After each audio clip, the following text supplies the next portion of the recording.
Salam alaikum wa rahmatullahi ta'ala wa barakatuh. Bonjour tout le monde. Nous sommes tous góor jigéen mag ak ndaw di nuyu surtout la jeunesse leen wax ni di dellusiwaat nañ ci seen émission préférée mooy émission Nité Takku Tekki mu nekk émission boo xamante ne ni Institut Africa Leadership Center moo leen ko indil leen ko ci chaîne bu ñuy wax Africa Star TV. Donc bu ngeen déggee loolu xam leen ni kon Afrique moo xewle Afrique moo jóg Afrique jeunesse africaine ñoom ñoo jóg ñoo taxaw ni daal dootuñu des ginnaaw kon ñu ngi dalal ñëpp mu nar a nekk émission boo xamante ni nii comme ni ngeen ko xamee dañuy ñëw pour transformer les mentalités changer les comportements les attitudes les façons de faire les scénarios négatifs les scénarios improductifs qui nous ont plongé jusqu'ici dans la désolation, dans la misère, dans la pauvreté.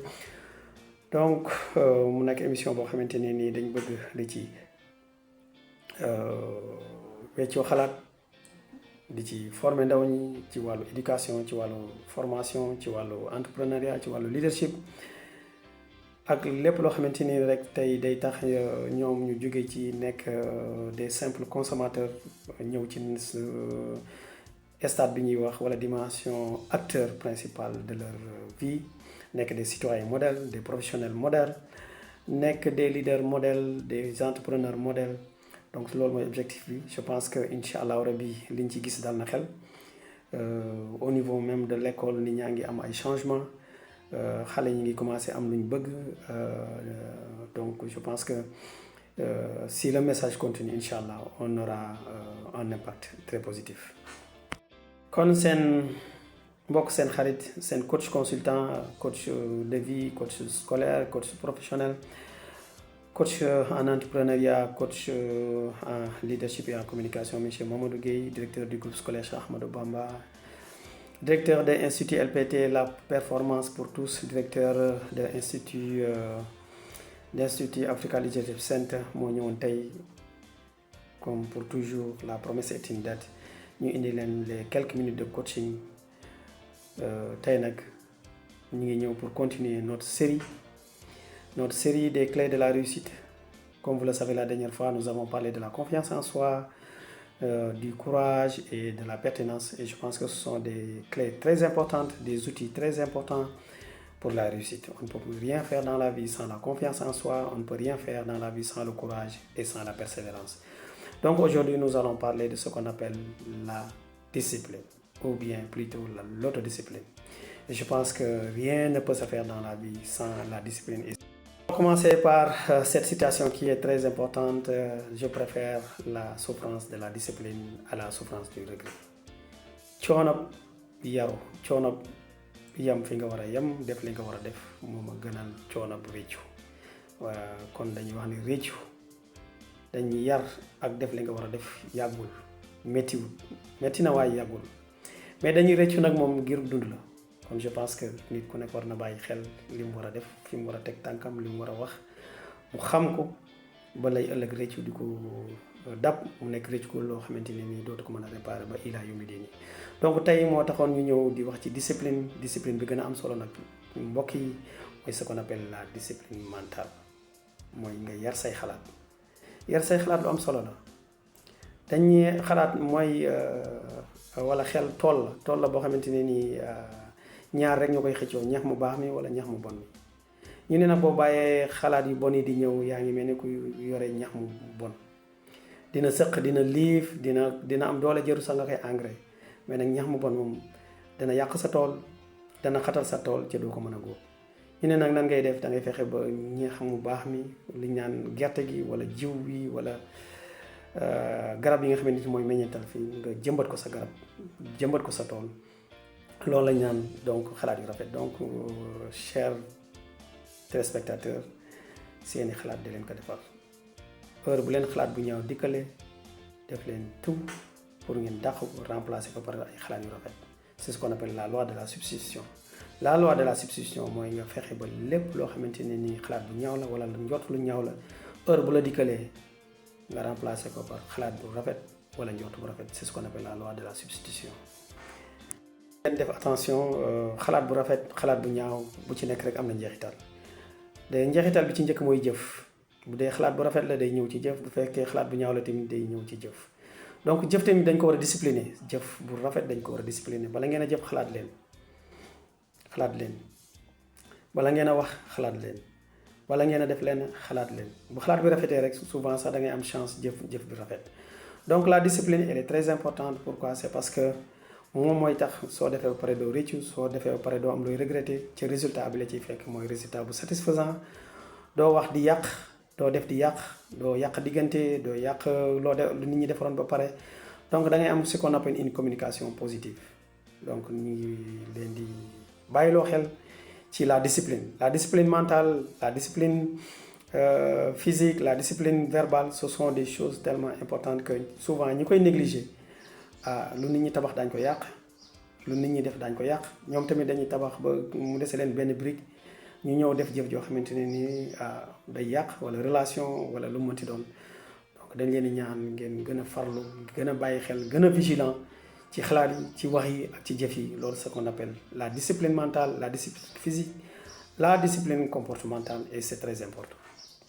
Je pense que du la discipline rek, mais ce qu'on appelle autodiscipline. Et je pense que auto bu ñu koy wax mooy loo xamante ni yow yaa koy gérer sa bopp. parce que souvent nit sax ragal naa def lu bon wala ragal naa wax lu bon, c'est parce que day bañ ko mere, wala day bañ ko dégg, wala day bañ koo xamante ne ni bu fekkee lu muy jëf la police da koy jàpp wala gendarme da koy jàpp wala dañ koy tëj kaso. mais su fekkee nag yow yaa ko gérer sa bopp, loolu yëpp bàyyi woo ko xel. li nga bàyyi xel mooy que jàpp nga ne lu baax da nga ko war a xalaat, da nga ko war a def, da nga cee war a góorgóorlu ca nga wéet wala nga wéetaliku yaa ngi koy def. loolu la ñaan autodiscipline lu am solo la. mooy da nga jël engagement personnel, yow yaa ko dig sa bopp, kenn forcé wu la, kenn diggu la leen, yow yaa dig sa bopp ni man damay xalaat lu baax di ko def, damay digle lu baax di ko def, du ma wax lu ñaaw, du ma def lu ñaaw. je pense que nit kuy doxalee noonu yaa ngi dox ci li ñu naan l'autodiscipline. xaaroo ku la gërëm, xaaroo ku la sant, nga wéet wala nga wéetaliku, nga yamale. gendarme taxaw wala policier taxaw wala avocat taxaw wala procureur taxaw nga yamale. je pense que loolu liberté la boo xamante ni doomu aadama bu ci àggee moom na boppam, moom na ay jëfam, moom na addunaam. c'est ce qu'on appelle être le capitaine de ta vie, le capitaine de ton âme, quelqu'un qui contrôle toutes ses décisions, toutes ses communications et toutes ses paroles. donc autodiscipline lu am solo la, mooy nga jël sa discipline gérer ko sa bopp. nekk koo xamante ne nii ay xalaati boppam moom moo koy gérer boppam, ay décision boppam moo koy gérer boppam, ay action boppam moo koy gérer boppam. bu ca dara xeweti moom mooy assumer ses propres responsabilités. loolu la ñaan de l'autodiscipline. mais l'autodiscipline dafa am solo, parce que l'autodiscipline boo ko amee mooy lay permettre nga mën a fixer ay objectifs. non seulement ngay fixer ay objectifs, mais ngay jël ay engagement. non seulement ngay jëm ay engagement, mais lépp loo xamante ne nii ay matuwaay la pour nga mën a atteindre say objectifs wala pour nga mën a respecter say engagement. yow yaa koy jëlee sa bopp, yaay gérer sa temps, yaay gérer say ressources, yaay gérer say relations, yaay gérer say communication. donc lépp yow yaa koy gérer sa bopp. ci lépp lu mu laaj ci matuwaay, bu fekkee da nga war a jàng, da nga war a dem uti xam-xam, da nga war a dem uti ay compétences, da nga war a dem wuti ay moyens, wala da nga war a dem wuti ay ressources. loolu lépp ci autodiscipline la bokk. mooy nga fexe ba lépp loo xamante ni engagé wu nga ko, lépp loo xamante ne nii ay promesse la, nga def ko sa diggante ak sa bopp, wala nga def ko sa diggante ak sa njaboot, wala nga def ko sa diggante askan wi, wala nga def ko sa diggante ak ku mu mënti doon. nga def sa kéemtalaay kàttan ni lii dama koy matale. ci séentuwuma ku ma ci gërëm, séentuwuma ku ma ci jox convocation, séentuwuma kenn koo xamante ni nii daf ma ci wax lu ma neex wala lu ma naqari.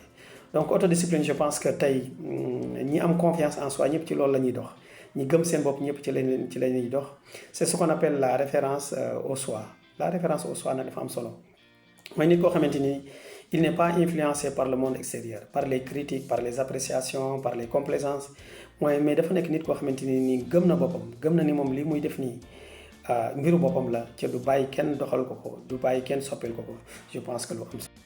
donc ñu jeexalee la rubrique autodiscipline di leen wax ni rek lépp loo xamante ne ni tey yaa ngi koy bëgg, autodiscipline moo lay tax nga mën a muñ ba jot ci. lépp loo xam ne diggé woon nga ko nga nekk ci ay jafe-jafe, autodiscipline moo lay permettre nga mën a ñafe ba la nga digg woon nga def ko lépp loo xamante ni tamit yaa ngi koy jànkonteel ay jafe-jafe autodiscipline moo la mën a permettre nga toog ci jafe-jafe yu nekk ci ca doo soppeeku doo soppi sa kàddu du soppeeku sa gis-gis du soppeeku sa engagement du soppeeku say promesse du soppeeku nga nekk ci di ñafe ba yàlla defal sutura donc autodiscipline daal je pense que war nañ ci mën a góorgóorlu ndax mooy tax yow nga gëm sa bopp mooy tax li nga bëgg nga mën ko am mooy tax nga mën a préserver say valeurs mën a préserver say principes mën a préserver sa dignité mais aussi nga mën a préserver say relations ba lépp loo diggante woon ak doomu aadama yi nga mën ko respecter lépp loo xamante woon ak doomu aadama yi nga mën ko respecter donc lu am solo la kon chers téléspectateurs ñu ngi koy yemale foofu di leen wax ni rek les 4 clés ñu ngi leen koy répéter